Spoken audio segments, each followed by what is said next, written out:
So a lot of people don't realise this, but the iPhone has got a built-in tool to help you measure anything you've got in front of you. So if you're at the airport and your suitcase might be too big, you can quickly measure it. If you're doing a DIY project at home, you can measure the size of your kitchen before you start buying wallpaper. And it's all built into your iPhone.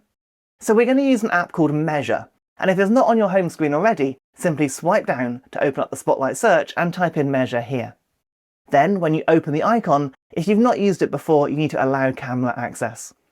But from here on out, we can simply measure anything in front of us by tapping on the screen to add a dot, and then slowly moving the phone to add the next dot.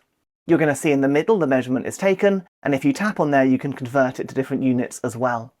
This is so useful when you want to check that your case isn't going to get charged for extra luggage fees, or when you're doing a project around the house, or simply when you haven't got a tape measure to hand. It's not millimetre perfect, but it's pretty close. And if you enjoy iPhone tips like this, check out my channel, and I think you're going to like this video here next.